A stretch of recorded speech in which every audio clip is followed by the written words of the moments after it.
আমি কি অন্যায় করে ফেললাম? শুধু হত্যা আর হুমকি।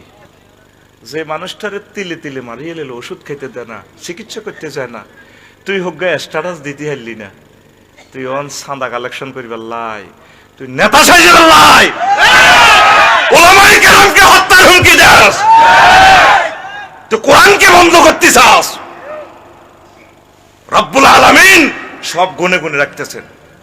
আমি কি করেছি? আমার 60 লক্ষ টাকার গাড়ি আমার মিডিয়ার কেন ভাঙলা তোমরা?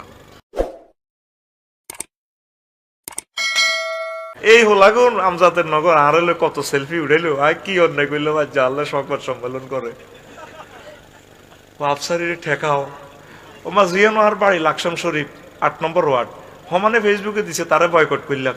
তাই কইলাম আল্লাহ তো কনে যেতে মাই আর বাড়ি কই। এই যখন মানুষ আল্লাহ আল্লাহ হয় তখন তার বাড়ি ঘর থাকে না। মোহাম্মদ সাল্লাল্লাহু আলাইহি ওয়াসাল্লাম জান্নাতের টিকিট দিয়ে মানুষের স্টার লাইনের গোল্ডেন ওয়ান, ইংল্যান্ড ওয়ান, আর ওনারে বাড়ি দৌড়ায় লক্ষ লক্ষ পয়গাম্বর কারো করে বাড়ি থাকতে দেন। যখন দেখবেন যে হুজুরটা ওয়াজটা অ্যাকশন লই কয়, এতের ওয়াজ বন্ধ হইব, এতের মার দিব, এতের গাড়ি ভাঙবো, মনে করবেন এই গে আসল রাসূল সাল্লাল্লাহু আলাইহি সাল্লামের কলিজার টুকরা। আল্লাহু আকবার। তাই মিলিজুলি চলি আয় চাই তোকে ব্যাগের কাছে যাইতাম, অন্তরা যেভাবে আরে ব্যারিকেড দিছ তো এবার ওই সিস্টেম করি, এবারে তারা কেন কেন হান্দা করে ভাই গিরি মার আয় চাদর গাদ দিয়ে দিয়ে আড়ি আর কিটা করি। কষ্টটা লাগে ভাই। স্ট্যাটাসটা তো আপনারা দেখছেন, এর আগের স্ট্যাটাসে আমি আল্লাহর প্রিয় বান্দির জন্য দোয়া করছি নি। দেখেন কি এলএম ফাইভেন, আপনি মনে করেন কুত্তার লগে ছবি উড়ায়, ইটার লগে উড়ায়। আমাদের প্রত্যেকটা কাজ, আমরা তো টিচার।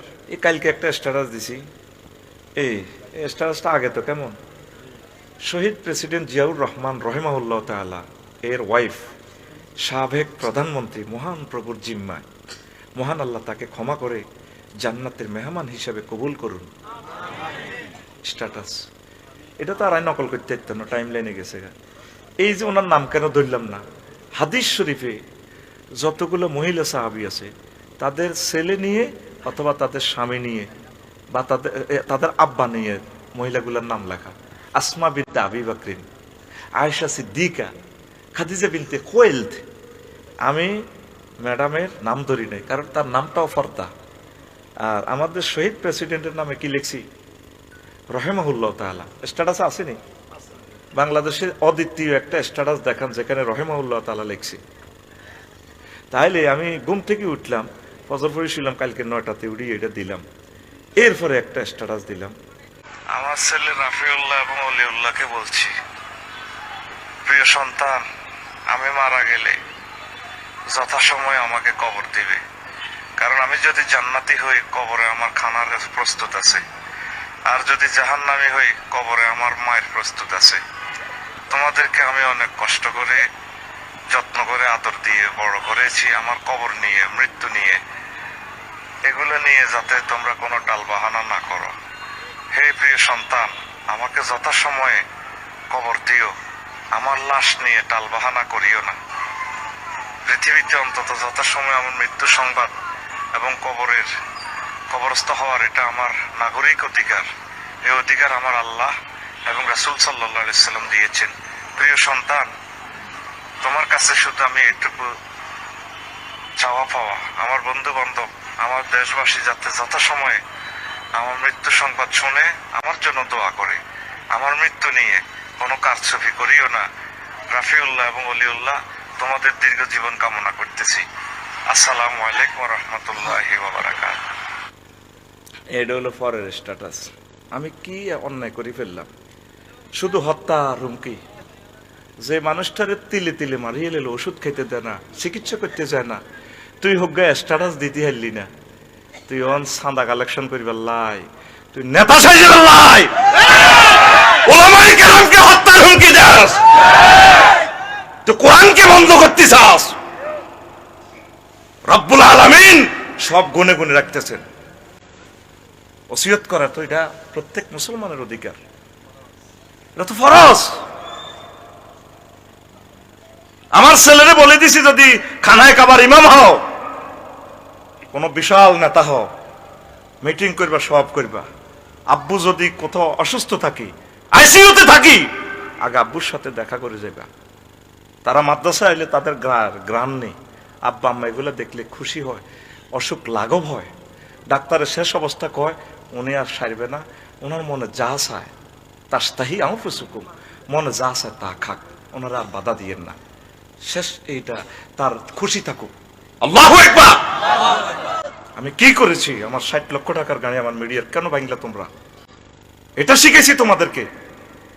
অনেক শিক্ষক অনেক রকমের শিখায়, কারেকশনটা দিবে কি? আর কি কোনো নবী রাসূল আসবে? আসবে দুনিয়াতে? আজকে এই কবর কিভাবে দোয়াইতে হইব, কিভাবে কবর দিতে হইব, এটা নিয়ে আমি কথা বলবো। এত সুন্দর স্ট্যাটাস, এর আগে আমি স্ট্যাটাস দিয়েছি। অন্তত আমি বক্তা শহীদ প্রেসিডেন্ট জিয়াউর রহমানের যে সুন্দর সানাসিবত আমি বলেছি আফসারি, ভিডিওগুলো সব রেকর্ড আছে, আছে কিনা? পৃথিবীর অদ্বিতীয় নেতা আমি আফসারি বলেছি। দ্বিতীয় নম্বর আমি স্থান দিয়েছি ডক্টর ইউনুস, মহামানব। তুমি কোন সাহসে, কেন, কিসের স্বার্থে, কার প্ররোচনায় তৌহিদি জনতা বুলেটের ব্যালটের মাধ্যমে এর জবাব দেবে ইনশাআল্লাহ। প্রিয় বন্ধুরা, আল্লাহ জাল্লা শানু বলছেন কুল্লু নাফসিন যায়কাতুল মাউত, প্রাণ আছে যার, মরণ আছে তার। প্রত্যেক ব্যক্তি মরণের স্বাদ আস্বাদন করবে। আমরা জিহবাদি খাই না? খাই কি? জিহবাদি। গরুর প্রাণটা যাইতে দেখবেন যে জিহবাটা বের করে, মা কই ওঠে, জবাই করে মা কই ওঠেন, মাথাটা কিভাবে মারে, দাঁতের মধ্যে জিহবাটা আটকাই দিয়ে কামড় দিয়ে আলাদা করে এরপরে প্রাণটা যায়। এইভাবে আমার আপনার এই জীবনটা যেতে কষ্টটা করা লাগবে। স্বয়ং রাসূল সাল্লাল্লাহু আলাইহি ওয়াসাল্লাম পর্যন্ত এই কষ্টটা, ওনাকে আজরাইল আলাইহিস সালাম এইভাবে সিস্টেম আল্লাহর হুকুম মাফিক হুজুর কান্দি দিছি। আজরাইল আলাইহিস সালাম হুজুর আপনি কান্দেন যে আনিজি লাগে দে, কত থাম একটু, আমারও তো মারিয়ে লিছ। কি হয়েছে হুজুর? আমি যে কষ্ট পাইলাম, আমি যে কষ্ট পাইলাম, তুই আমারে কি করছো? ওহে আল্লাহ রাসূল, আমি শাহাদাত আঙ্গুলি দিয়ে আপনাকে টাচ করছি। ও আজরাইল রে, আমার মনে হচ্ছে 7 আসমান জমিন দিয়ে তুই আমার চাপ দিছ। তাহলে আমার এই লুধিয়ারা 14 গ্রামের লোকগুলো 10টা অপারেশন রোগী, 80 বছর বয়স, এই সময় যদি, বা তারা প্যারালাইসিসে 10 বছর শুয়ে এক অঙ্গ ফসে গেছে, এই অবস্থা যদি তারা মরে, এত কষ্ট দেশ কেমনে তারা ইমান রাখবো? ওইয়া রাসূলুল্লাহ, এর চেয়ে সহজ বুদ্ধি আর নাই। সবচেয়ে কম সিলেবাসটাই আপনাকে অ্যাপ্লাই করছি। ওই শেষ সময় আইসিইউতে, ওই শেষ সময় ইবলিস এসে আপনার এই 80 বছর 90 বছরের আমলগুলা বরবাদ করে আপনার ইমানটা নিয়ে যাবে। সাকরাতুল মউত যখন শুরু হয়ে যাবে, আলা ইন্না সাকরাতুল মউত, যখন সাকরাতুল মউত শুরু হয়ে যাবে, ইবলিস মায়ের সুরত ধরিয়ে আসবো, ফুতের সুরত ধরিয়ে আসবো, কিতা গো মা, কিতার হুত তোর কষ্ট হয় কেন, মা মরে যাই তো গো মা, আপনি কোথায় আইছেন? এই যে মা লুধিয়ারা কবরস্থান তুই আইসি, তুই মারা চিনচুতি, মা চিনছি তো মা। কো বাবা লা ইলাহা করিস না, বুয়া ইসলাম বুয়া।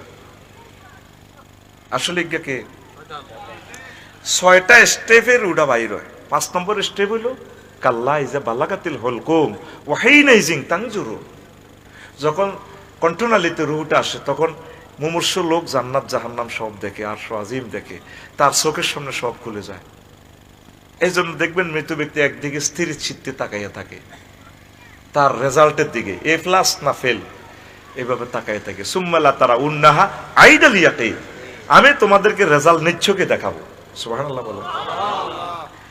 এই সময় যখন বলে যে ঠিক আছে বাবা, মা ইসলাম বুয়া, আর হায়াত রয়েছে 1 সেকেন্ড, 100 মুহূর্তে 1 সেকেন্ড, 1 মুহূর্ত রয়েছে, তখন নাকের আগার দমটা যখন আনে ফেরেশতারা, যখন টান দি বাইর করে আজরাইল আলাইহিস সালাম, ওয়া নাজিআতে গারকা, টান দি যখন রুহটা বার করে, তখন এই বলে রব্বির জিউন লাআল্লি আমালু সালিহা, আল্লাহ একটা মুহূর্ত আমার হায়াতটা দেন, আমি কলমা পড়ব।